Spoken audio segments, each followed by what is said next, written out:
So one of the things that so many people are doing currently right now is vacationing. And the question we need to ask ourselves is how is it that we can start to really understand the best way to vacation? And so many times we don't necessarily think about there is a strategy, there's a way to really be productive on our vacations. And if we could start to say, hey, if we could implement these few things, then we could have a more productive vacation. Because vacationing is one of those things that unfortunately most people are constantly looking forward to. And like that's like the highlight of like their years, which is a whole nother topic that we could probably talk about, how maybe that's not really the healthiest thing that we should be doing. So recognizing that on the one hand, we need to vacation, we need to have time off, we need to have a break and whatnot. But how is it that we should start to vacation? And it's really important because I think if we could start to realize, hey, there's a way to do it and a way not to do it, we could be the most productive. We get ourselves and take advantage of so many different areas within the things that we're already doing that we can start to see the success, and we won't need another vacation after the vacation, because we all know those vacations that we go on, we need another vacation after the vacation. And if we could start to say, hey, this is what I want to be doing, this is how I'm supposed to be doing it, these are the strategies in place, then we can really start to make the stuff moving forward. Okay. That being said, let's start it up. So the first idea is to make sure we actually plan on our vacations. You see, there are certain vacations that I would say are more chill, and there are certain more vacations that are more jam-packed. When I went to Rome, it was a very jam-packed schedule. It wasn't necessarily the vacation where I was just hanging out and just like sitting on the beach, even though in Rome there's really no beaches, I think. I mean, I didn't see any beaches in Rome, right? I did go up north and we did go to the water over there, but most of the time we were like running around touring. We were seeing a lot of different things and realizing like there is a difference between a chill vacation and a one that you want to go explore and like start to see certain things. And there could be a mixture also. It could be you're going somewhere and then all of a sudden in certain places you're going to be going to visit certain areas, and other times you're going to be chilling out, and just recognizing that is going to be important. But if we could start to plan both the things that we're going to be doing, meaning the excursions and the chill, we can start to ourselves look to become more successful. And that is something that is so important when it comes to the places that we want to be going and the vacations that we're going to be doing, that so many people don't plan. And I think most people don't plan even more on the chill side because they want it to be chill. But if you're going to the beach and you want to be on vacation and you start to say, I'm going to go to the beach today, there are probably other things you might want to do. You might want to go to the restaurant. You might want to go to the pool. You might want to do, I don't know, go out on the town at nighttime, whatever it is you're going to want to be doing. There are probably other things you want to be doing. So instead of saying I'm going to go to the beach all day and just then have the schedule, it's like, hey, I want to go to the beach for like 6 hours today. And like, that's like usually probably enough, or whatever the amount of time that you set for yourself that you know you're going to be doing. So after this 6 hours, you're not going to get sucked into being there more. You'll be able to say, hey, this is what I could do. This is the thing that I can start to do to really make sure that I can, go to, just organize myself to make sure I could go to dinner. I could set that reservation. I could, do that other thing that I wanted to be doing, and really allow ourselves to just be more prepared. And so many people just mess this up. They just like don't think about it, and things happens a lot with like the younger guys and girls who will go on vacation for college break or whatever, to high school break, and they're just like, yeah, let me just go and have a great time, and then like the next thing you know, like their schedules are just like, so messed up and so it wasn't as productive as they could have been, as opposed to setting it up, coming in with a plan. These are the things I want to be able to do, and maybe beforehand ask yourself, what is it that I want to be doing? What is it that I would be, would call this vacation an amazing thing? And then ask ourselves, how can we get those things into our schedule, into our planner, to make sure we could just really take advantage of those. The next thing is understanding that when we're on vacation, there's probably going to be certain things we might have to take care of, right? So whether it's work, we might have to take care of some work things, or whether it's, something personally we might have to take care of. Like there's certain things that we not able to be 100% on vacation. And honestly, I think that's what comes with just responsibility. We have to do things. We have commitments. We have to be aware. We might have to take a phone call, this and that. However, I want to be very careful when we have those responsibilities and those commitments to recognize that we have to set boundaries, and we have to set proper boundaries, because many times, and Jim Rohn speaks about this all the time, and he spoke about how he used to do this. We might be in the office and we're dreaming about being on the sand. But then when we're on the sand, we're thinking about what's going to happen in the office. And if we could start to recognize, hey, you know what? I need to set certain boundaries in terms of where it is I want to be. That is going to be the thing that's going to help me. So whether it's I only take phone calls in the morning, or I only take phone calls at nighttime, or, I'm not even going to have my phone on me in the middle of the day so I don't get distracted. And knowing ourselves and being honest with ourselves is going to be the thing that's going to help us to be able to just be more productive when it comes to the things that we want to be doing. So recognizing that is going to be huge when it comes to the success that we want. How is it that we can start to do and move forward with the life that we want, to be able to really move forward and take advantage of that? And that is something that is so key and so important when it comes to the success that we want, that if we can start to set our own boundaries and we know ourselves. And if you don't know yourself, then I think you should start trying to figure out who you are and really take notes, even write in your journal. What is that you're doing? What are your habits? What are the things that you're addicted to?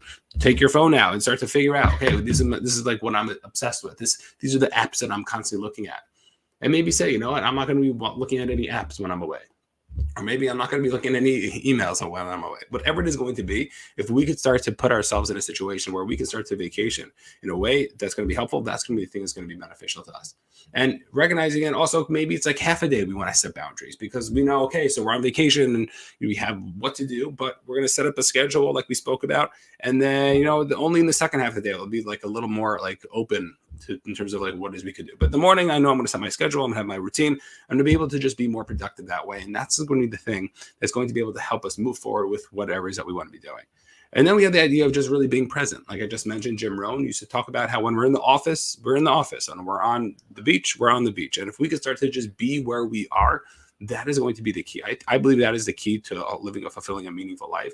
If we can start to live in the place where we are and have that advantage, that's going to be the thing that's going to be successful and really help us become more successful when it comes to all the things that we want to be doing. So when we're on vacation, let's try to be on vacation. Let's try to, be with the people that we are with. Just try to be on the beach and really just recognize and take it in and, take a moment to just acknowledge what is going on here. And I think that's going to be something is going to be so important when it comes to wherever we want to be. And I have somebody mentioned over here, the Kobe story. Yes, I speak about the Kobe story.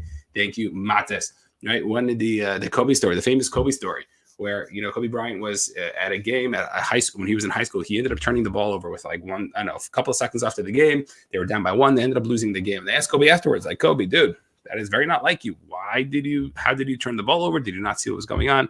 And he started to reflect on what was happening. And he told himself, hey, you know what?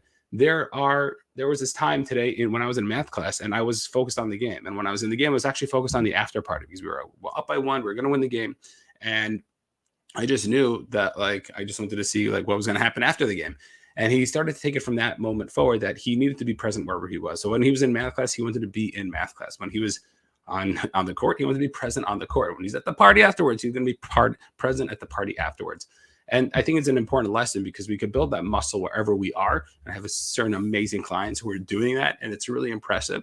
And if we could start to build that muscle of saying, hey, where I am is where I want to be, that is going to be a thing that's going to really help us move us forward. Even if it's no, we have a million other things to do. That's the hardest part. That's when it's difficult. But we can start to say, hey, you know what? I still have the ability to do X, Y, and Z, even though other areas, other people are going to be doing something else, but I need to be present. I need to be focused where I want to be so I can start to take advantage of the things that I want to be doing. And that's going to be one of the big things when it comes to really recognizing, just on vacation, how present can we be? Because so many times vacations flies by, everything goes so quickly, and we just don't have that ability. We don't know that there's so much more to do. So if we could start to recognize that, that's going to be something that could be a key. Another idea is to try to spend one-on-one time with people. You see, if you're on a family vacation or even with your spouse or friends, whatever it is, so the people around you, the people that you're with are going to be the people that you're going to be experience your vacation with, and you want to have a good time with them. And many times people don't realize, you know what, I can create, this is a time, this is an experience where I can create a deeper relationship with somebody else. So whether it's with your spouse, your kids, your friends, whoever it is, start to say, hey, you know what, let's go do something, even for 20 minutes. Just the two of us to just hang out and talk and just try to see what's going on. Because when you change your environment, when you're in a new place, or maybe just a different schedule, so you may be still in your house, but you're not under your same routine, then maybe just try to take a couple minute break to try to say, hey, you know what, let's try to do X, Y, and Z, and really try to build that relationship. And I think that's going to be the thing that you're going to look back at. That's going to, that you're going to see. It's oh my gosh, you remember that time when we just went to the, we were walking on the beach at 10 o'clock at night together, and that was really fun. And you remember those times with those people, and you build those relationships, because I'm a big believer that when we build relationships with people, the way we build a relationship is we experience more with them. And if we can have that experience with them, that's why people who go through something tragic together, right? The fact that they went through that together, they have a bond, and that experience really bonded them a lot closer than something else. So recognizing whether it's an experience or whether it's the time or the combination of both, that's going to be the thing that we're going to be able to build our relationship and be able to just start to work with people. And recognizing that, I think, is going to be something that could be really important when it comes to, having a successful relationship, let's try to figure out what it is we could start to do and how it is we can start to have that relationship. And once we do that, then we'll have the ability to really move forward and really take advantage of all the things that we want to be taking advantage of. And the last thing I would say to have a successful relationship is to recognize that we need to have self-time, right? Yes, we need to have time that we're going to be spending with other people, but there should also be time that, like, for ourselves, whether it's you want to, go swimming by yourself, or whether you want to read a book by yourself, or just listen to something, or go on a run, or do a walk or something for yourself. Like, you need that time. You need that time to recoup. Take advantage of that. Recognize that, there's so much going on. There's so much in life. There's like so many things to be busy. I have this time right now that's dedicated to just doing something different. Let me take advantage of that. What can I do? I'm a big fan. I love waking up early on vacation just because it's like so quiet. I go down to the lobby if I'm at a hotel, and I could just get a coffee, hang out, do my work, do whatever it is. And then I go up and I can be with the family, and it's like nice and exciting then. So recognizing that we could also do that, that could be something that could be really beneficial when it comes to all the different things and all the different places that we want to be working at. So recognize if we want to start having successful vacations, number one, plan it. We have to schedule it. If you're not planning it, you're not scheduling it, things are just going to happen. You're going to look back and like, where did the time go? What's going on here? Why wasn't I able to take more advantage of it?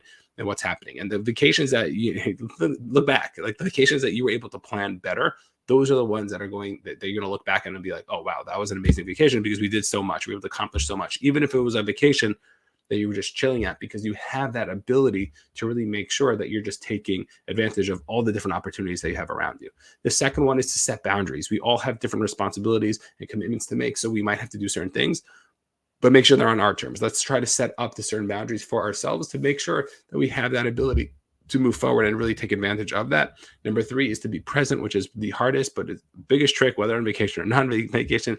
If we can be present where we are, what we're doing, and how we're doing it, that's going to be the thing that's going to allow us to really start to appreciate the vacation. And I would suggest over there, if you can take a 2 or 3 second break before you're about to do something, so you're about to sit on the beach, take a breath, don't rush into it, just sit there, take it in, or start to show some appreciation. That really helps with just being more present. But the smell, the sight, just the things that are around, that could be the thing that could be really helpful to help you become more present and to get yourself centered like that. And then regarding the relationships with other people, try to make that one-on-one time on those experiences. That's when you can build those relationships. That's where you're going to look back with those people that you go on vacation with. And then finally, with your own self, try to make sure that you have the ability to really take advantage of the time for yourself to make sure that you can also rejuvenate, re-energize, and get yourself back to where it is that you want to be getting to. Enjoy the vacation. So wishing everybody much luck when you're on vacation this year. And if you have any questions, feel free to reach out, or any specific topics. We'll see everybody on the next one. Have a great rest of your day.